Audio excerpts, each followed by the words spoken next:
Haha, lockdown workshop. We're indoors. It's that time of the year again, like the seasons, the clockwork. So every time we get to spring, the jacuzzi breaks. Every time we get to autumn, the boiler breaks. It's usually about now. First time we turn it on. Can you see everything? So I'm on a head torch. The light in the boiler room isn't brilliant. So we've got a Valiant, and the hot water isn't working. You can hear the boilers going. We're at 80 degrees, so that's going good. Check the pressure, because that's usually a common problem with this boiler. It keeps dropping its pressure. We might have a small leak somewhere, but it's not been too bad recently. We do have a very small leak on the filler down there.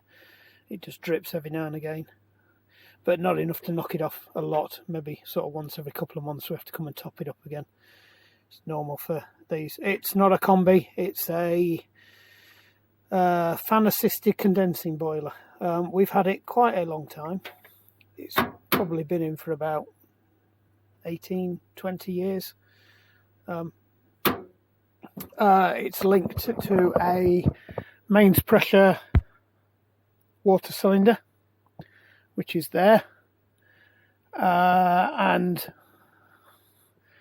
inductive coil, not inductive coil, flipping go back to roads again. There's a copper coil loop in there that's fed from the boiler that heats that up. We've also got solar heating as well that feeds into this boiler, so that's on the roof, and that's got evacuated water-filled tubes that also have got another. So there's two coils in this boiler. I've checked it for air just in case, because we did empty the system about 4 or 5 weeks ago to swap out a leaky rad valve, which was contributing towards the loss of pressure. But when we come to use the hot water yesterday, it had been on for quite some time and it hadn't got above 40 odd degrees. It was going up, but it was going up very, very slowly. Normally after about an hour or so you'd be able to heat the full tank, but it was going for 2 hours and it had only added on about 5 degrees, so it was about 45 degrees. We'd normally be at 63 on this one. So it's one of several things. It could be the thermostat that's telling the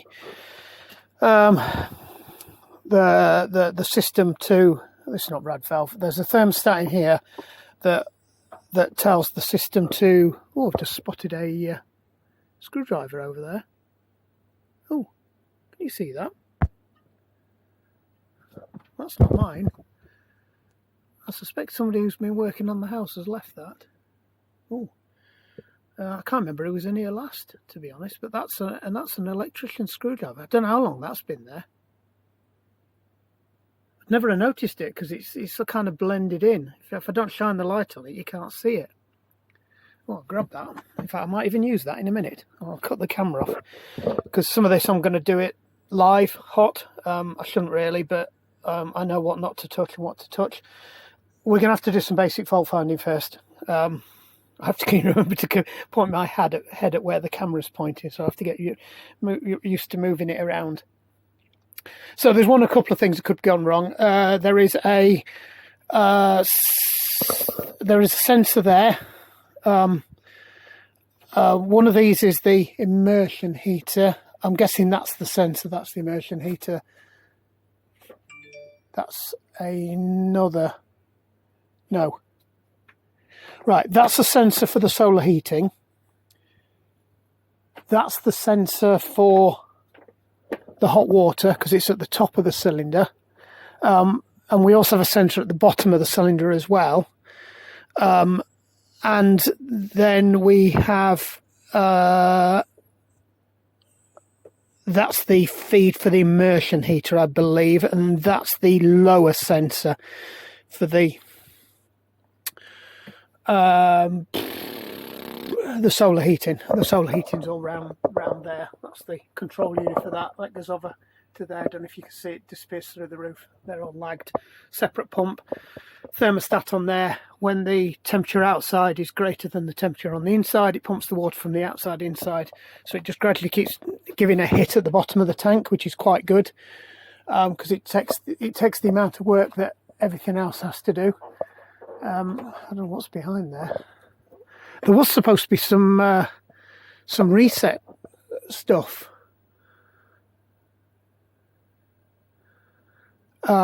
Which I've never actually managed to find. I was reading up on this last night to see if there's anything that could be causing a problem, and it did say that there was a control box that should have a reset in for the thermostat.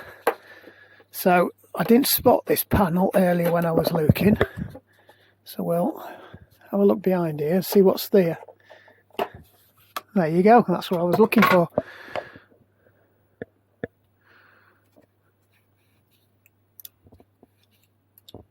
Right, that's not blown anyway. I didn't think it had. That's where you set the thing. It's a possibility that the thermostats are gone.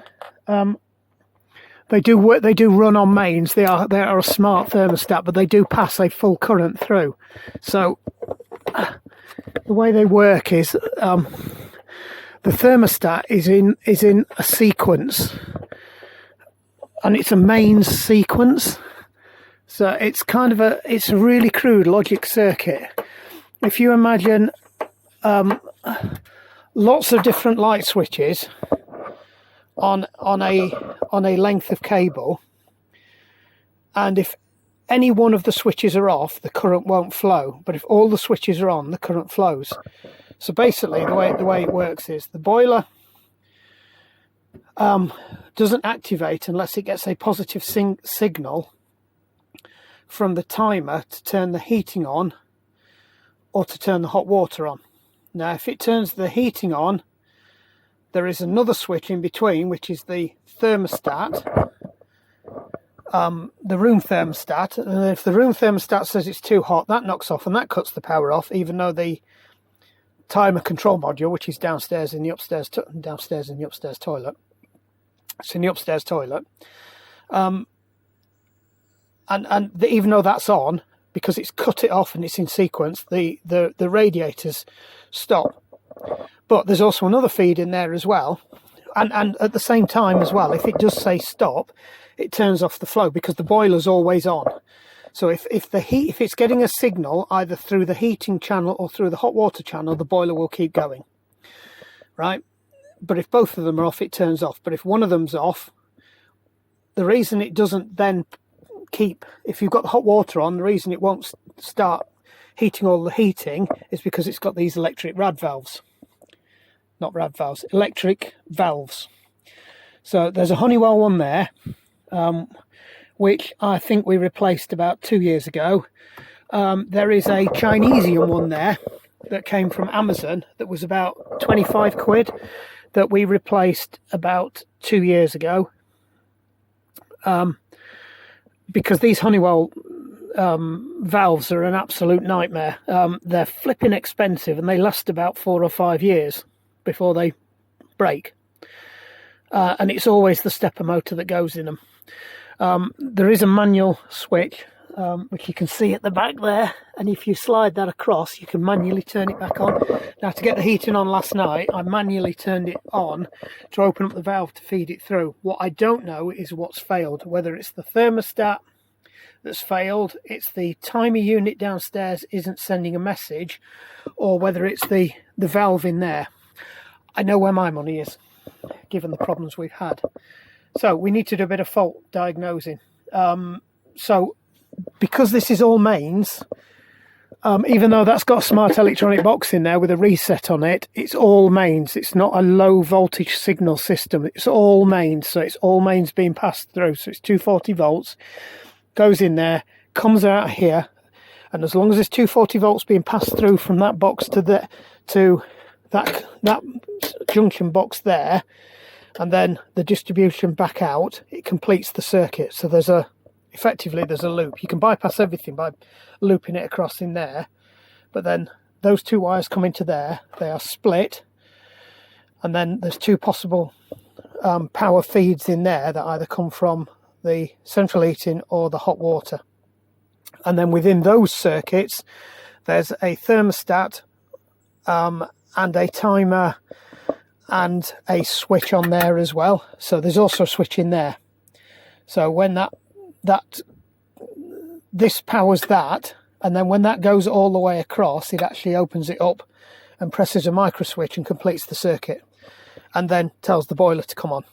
So that's the last bit, that's the last chain before the thing. So if I turn the heating off and put the hot water on, we won't get anything, right, until I press that down manually, and it presses the micro switch down, completes the circuit back to the boiler tells itself to turn on. At the moment we're fine. Now the reason I suspect it's that is because what these tend to do is they can tend to get stuck not quite closed. When they fail, they don't fully shut. So that explains why we were getting a small amount of residual heat coming through. Now it could have been just heat transferring through the pipes, but the fact that it did raise it 5 or 6 degrees above 41, it got up to about 49 degrees, suggests there's a little bit more. So there might be a small amount of water going through there when that's down. But you also get that same effect as well when the power goes off to them. So I'm not 100% sure, and I'll be honest, one of those boxes in a Honeywell, to buy the whole unit from your average over-the-counter place, you are looking at about £100 and something for the whole lot with the valve behind it. If you buy just the head unit, this bit here, it's about £92, or is it £72? Anyway, they're flipping expensive. Like I said, I bought a whole valve and took the head unit off it for 25 quid or something from Amazon.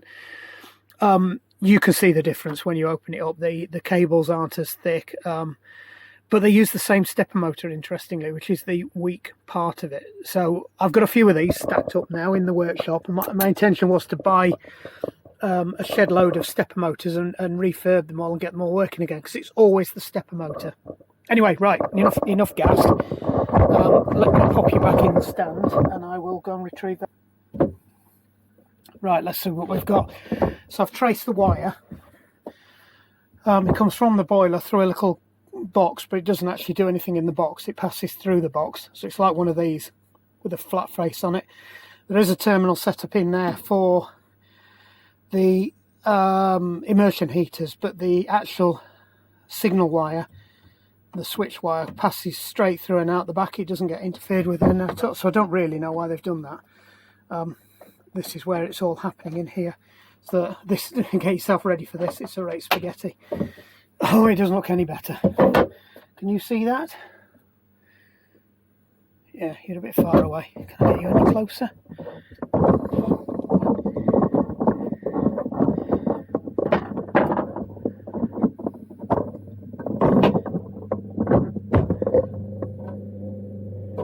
Can see that or not.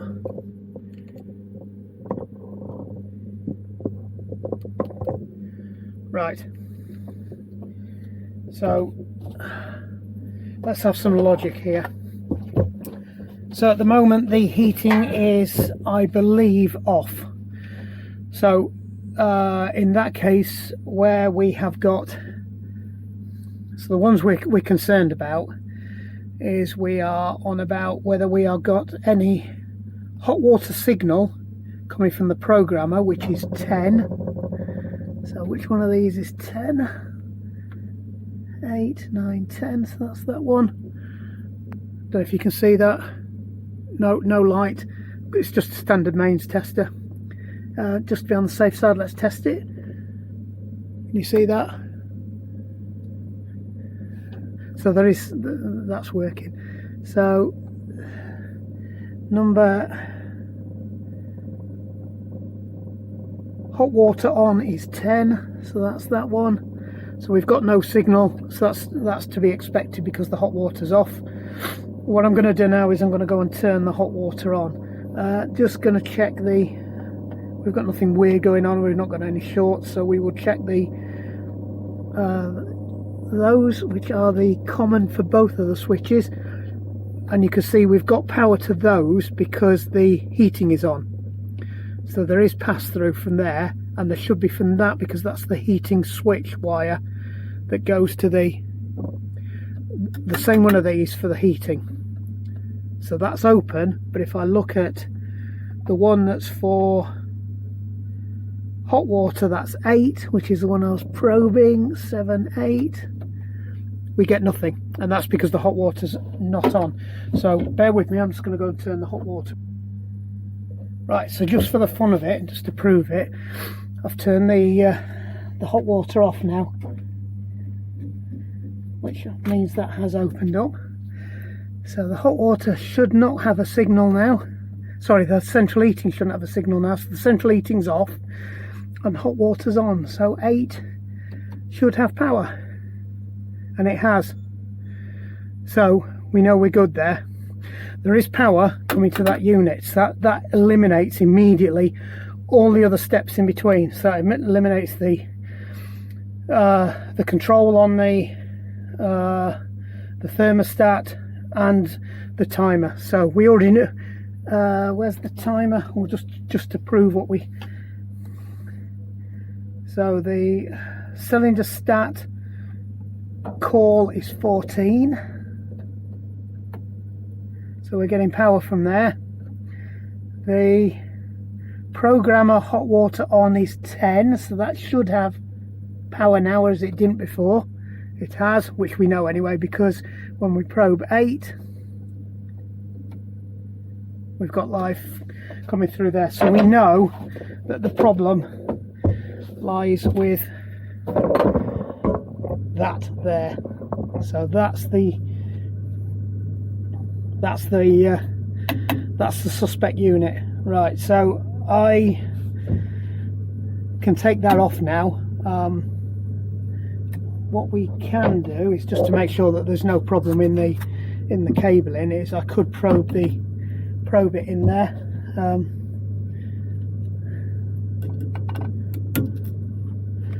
I can remember how to take these off. I think there's just one screw for the cover.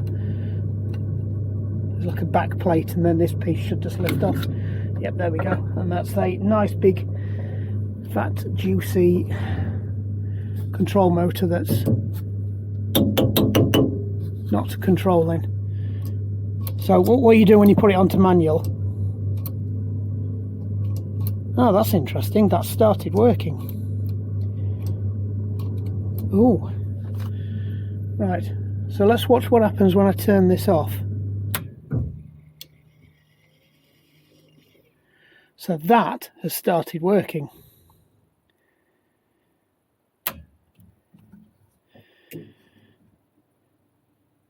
Oh, it's very weak.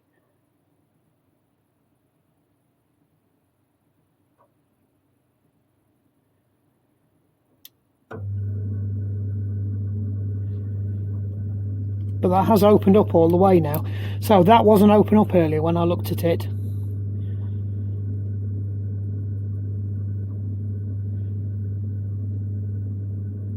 Interesting. Right, well, we might as well swap it out anyway. That shouldn't go that slow. You'd normally hear them. They're quite positive. They're quite noisy. They go quite quickly. The noise you hear when it switches off,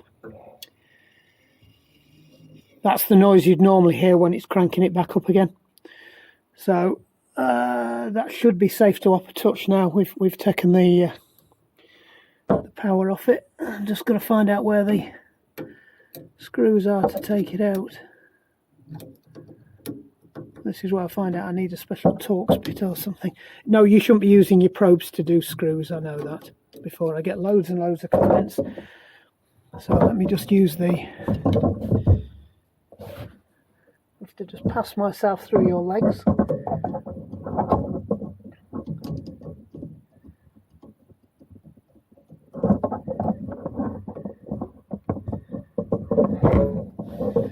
Actually, I do think that this head torch I've got on has got a magnet on it as well. That's helpful. At least the tray caught it. No, I think this has got a magnet on it. I could be wrong.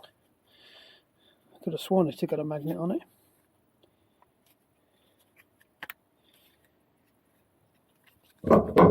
Nope.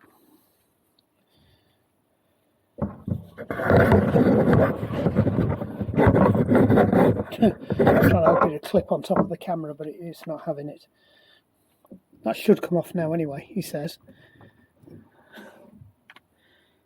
Unless there's another screw. Is there another screw?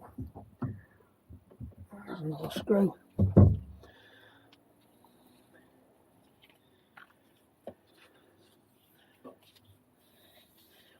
Yeah, I seem to remember there is 3 screws.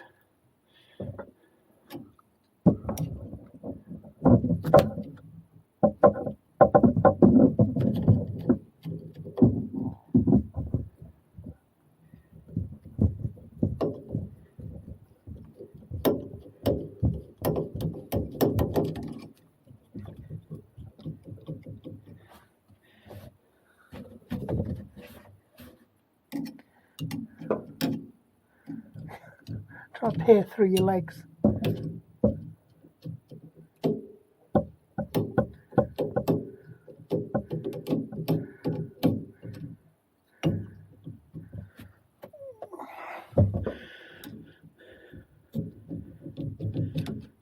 That's weird, it's not, it's starting to come now.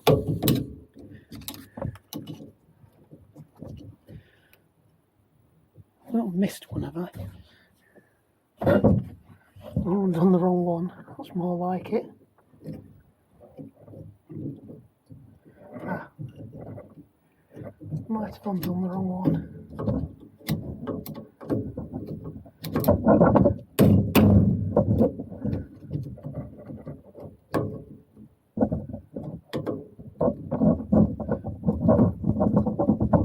Just undone the earth.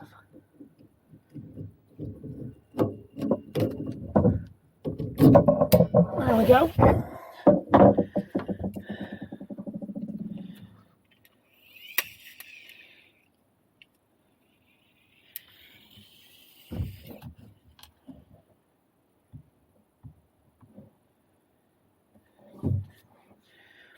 What I will do is I will just put this back together and just check it off the actual unit itself, because it is quite possible it could be the valve itself that's broken and that's why this is dragging.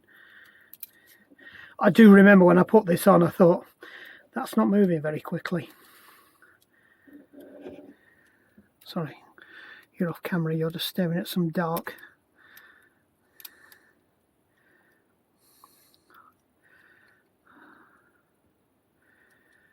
Come on.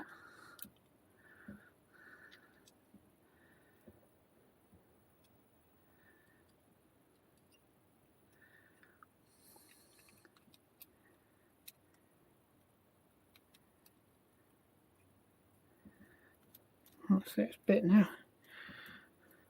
Could do with a posi drive up here, I didn't bring one up with me. Right. So what we will do is we'll just put that there and we'll power the system back on and see how quick it moves. That's going really slowly.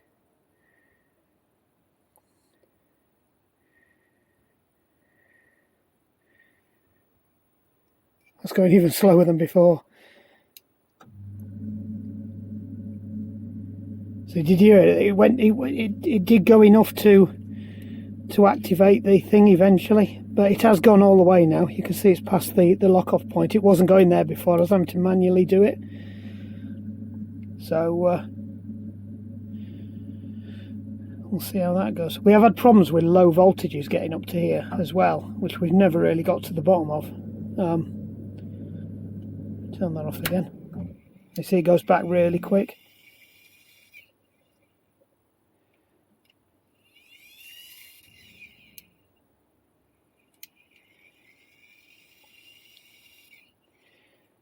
Right. I think we'll swap that one out. I don't think that's going to make much difference. Yeah, I can turn that with my hands, so... Well, almost.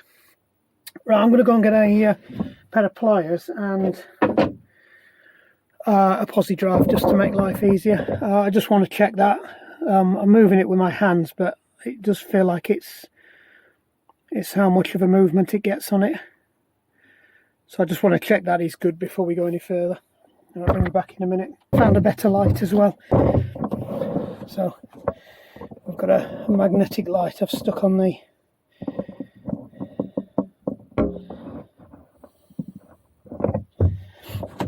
So I've just got to disconnect this now.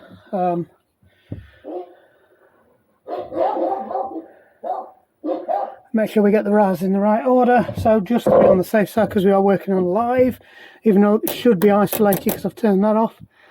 Just check we've got nothing on any of them. Nope.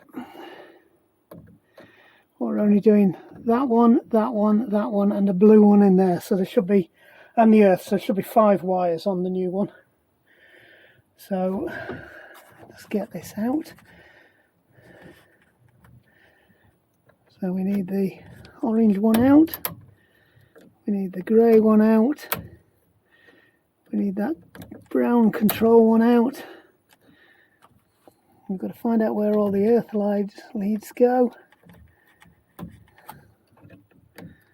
Just want to be careful I don't disturb the hot water one, where the central heating one, where they go into the same piece. So that's going into there. These are fiddlies, anything to get to these back here. Let's check that's not live. Nope, that's good.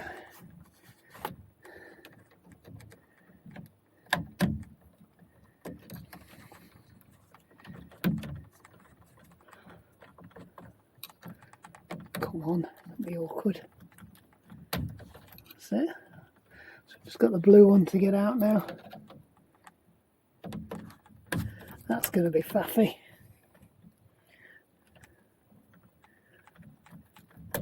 There we go. So that should come out now.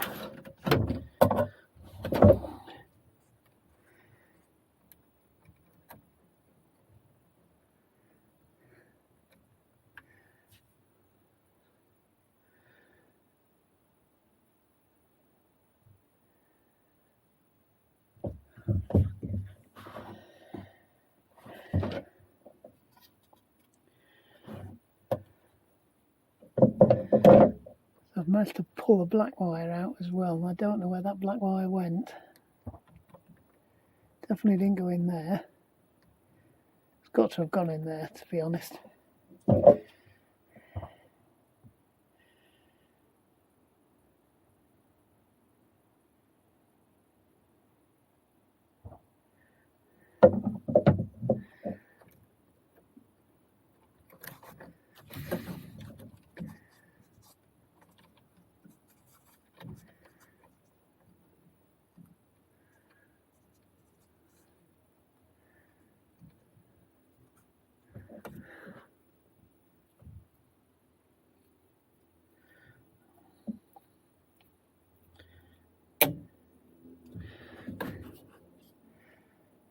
Yeah, I'm pretty sure that must have come out of there. Might have to rewind the footage on that. It must do, to be honest. Otherwise, there's no signal for that. Yeah, there's no feed in for that otherwise. So that's the earth back.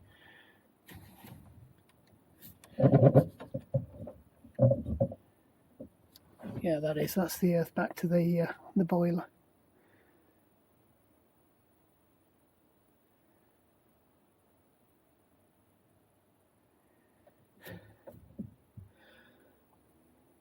We'll find out shortly. No, it must be right, yes, because the power goes in through the switch back up to there to tell it to turn on. So that's right. That is right. Right, new one then. So,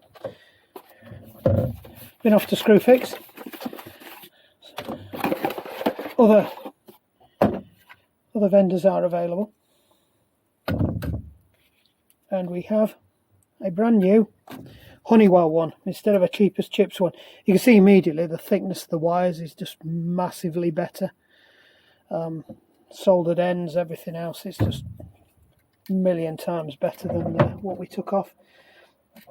I think they've got capsulated screws as well, so everything's just easier to do. So I think possibly the best thing to do is fasten this up so I'm not fighting a cable as well at the same time. So you see they're almost identical. They have just literally copied it, and the stepper motor is almost the same as well. I think the only difference is that you can see the screws are captured, so it does actually make life easier to put them in. It does only have 2 as well, so it doesn't use the other one. So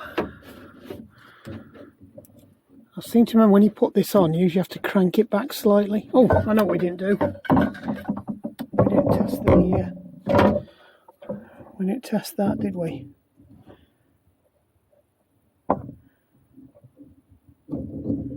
Right, that appears to be. They don't move very far,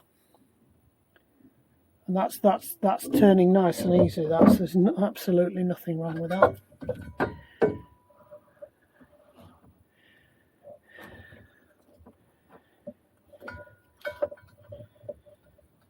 Of course, it helps if you put it on the right way up. Why didn't you tell me?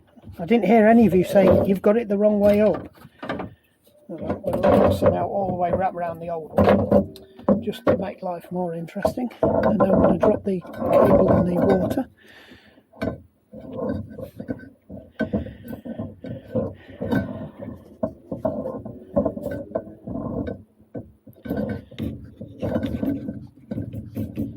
So I seem to remember these go on, but then you have to twist them.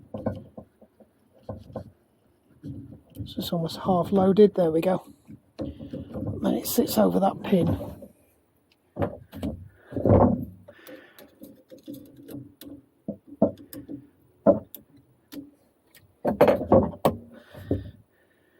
Mind your legs.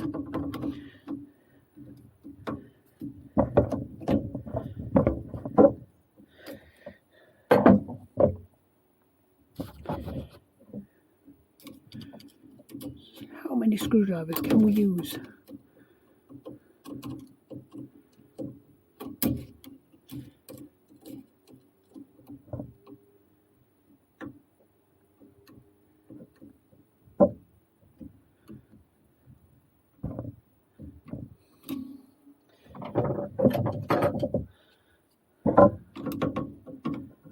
I think it should be it's a Phillips, not a Posse. Let's get the bigger one. I think that's got a bigger blade on it. Bonus screwdriver for the day. Yeah, I can see why they chucked it.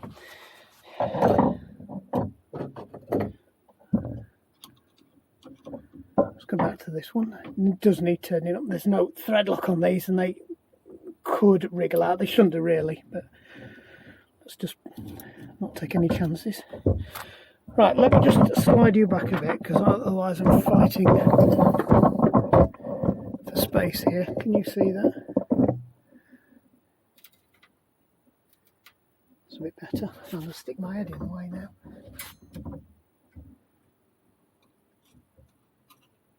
Because this is the fiddly one.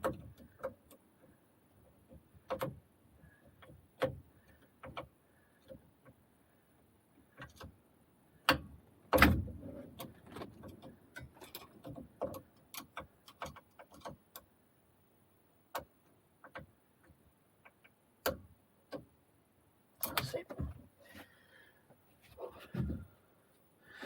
We'll leave the wire out for the moment, and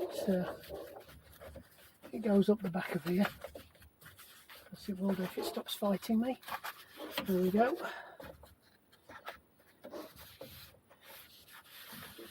Let's try and so the first one to put in. Let's get the earth in first.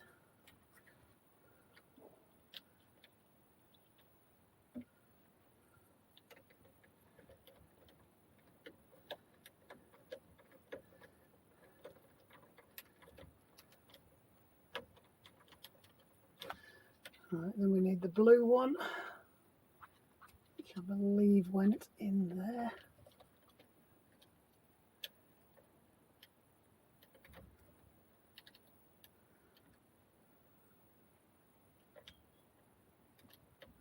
Come on, that'll be awkward. I think it went in there.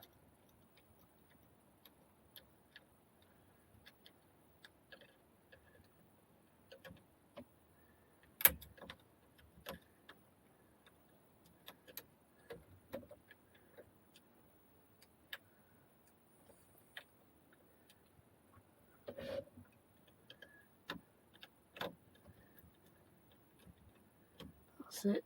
We're in. There's a few of these, so just check it's not. I think it's probably that top one it was in. Doesn't matter. I think they're all interlinked anyway. Actually, I hope they are.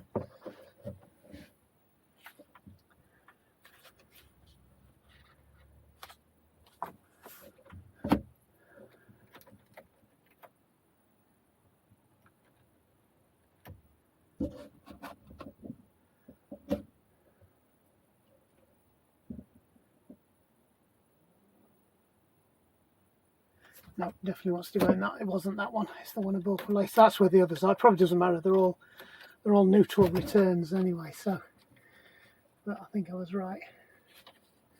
It wasn't that one. That's why that one was tight. The one above it was loose. So I think that's the one it goes in.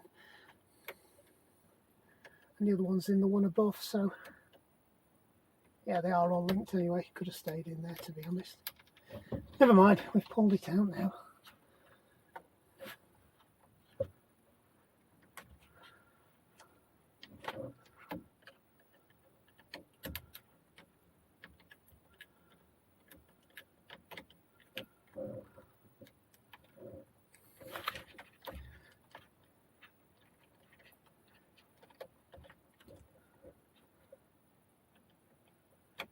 So I accidentally lean on the power switch. Turn it all back on again. Right, so we've got the brown and the grey and the orange to fit. I can get them out.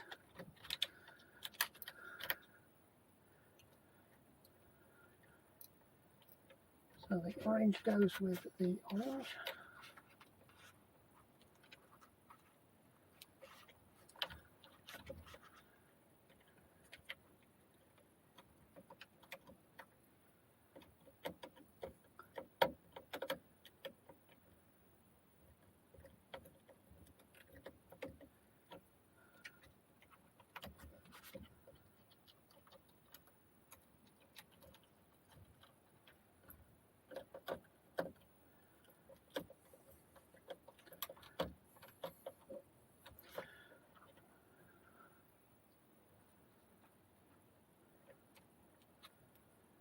And we've got the grey goes with the grey.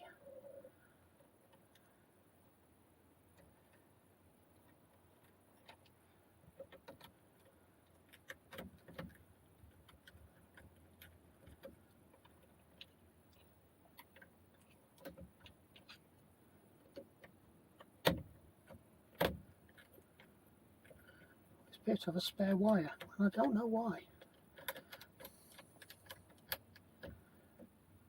Oh, that black was supposed to go in there as well.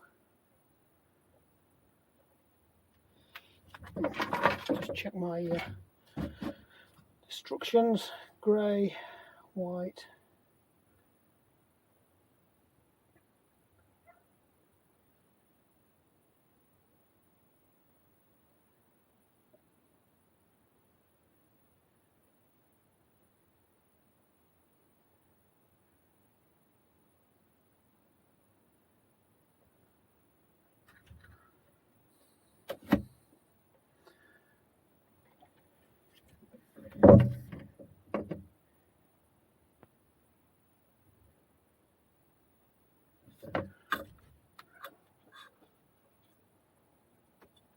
Brown goes into 8.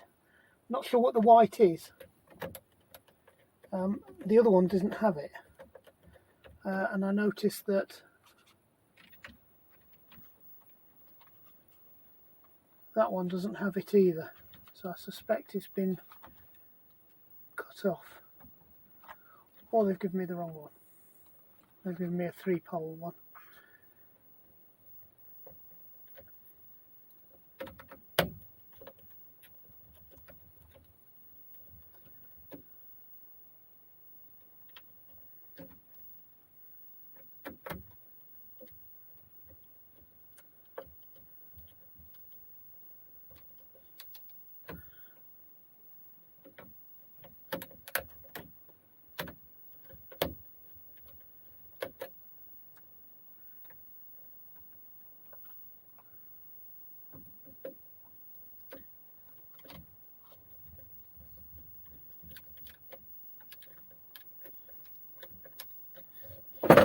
Right, so that should be it. I'm just going to go and have a quick read of the manual. Right, yeah, I think it's an alternate switchback for the hot water that we don't need. It sits at the other end of a, you probably won't be able to see that, but the orange, the control, and the white, it's got an option to do that, and the grey is the switch on. So we'll see if that works or not when we power it on. So the thing to watch is whether that moves or not, and how quickly it moves.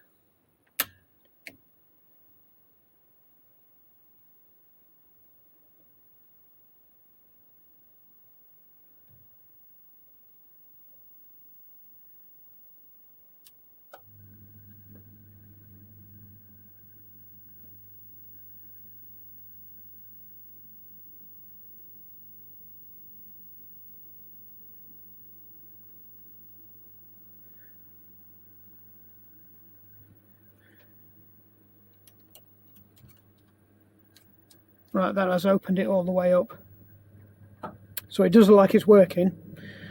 It's also going slowly as well, so maybe they do go slow. I don't know why I thought they went faster than that.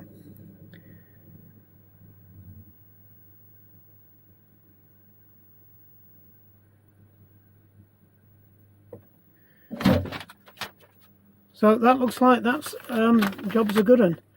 I will go and study why we don't make use of that wire, but we don't use the extra wire on the central heating system either. So I think that's if you don't have the return coming through another route, whereas we've got the return coming through another wire. So I think that's all good now. That appears to be working. So we'll class that as a win.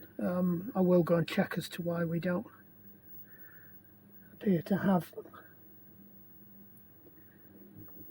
No, they're definitely for the programmer. We have a control line and we have a heating wire, and that's it. We have hot water off, it says.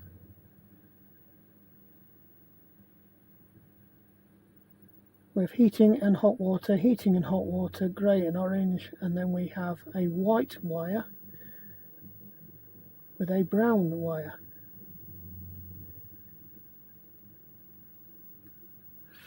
Maybe it doesn't matter. That one uses a white wire, that one uses a brown wire, that one's definitely using a brown wire. Right, we'll call that a win anyway. It's working. That's all I'm bothered about. So, hope that's been helpful. We'll button it all up, and we'll probably be back in another year's time to do it all over again. But I might do another video where I'm replacing those. You can see they are almost identical. So they're synchronous stepper motors. They are actually 240 volts. 4 revolutions per minute. So yeah, that is quite slow, isn't it? 4 revolutions in a minute. So we'll take that as that's probably about it, to be honest. Yeah, it's always curious as to why we've got another wire. Oops, he was sat on my screwdriver. Be interesting to see if it's live or not. No, it's a neutral return, that. So that could go into the neutral. It's just curious as to why it thinks that there's a white wire and a brown wire. So the brown wire and the white wire. Hot water brown.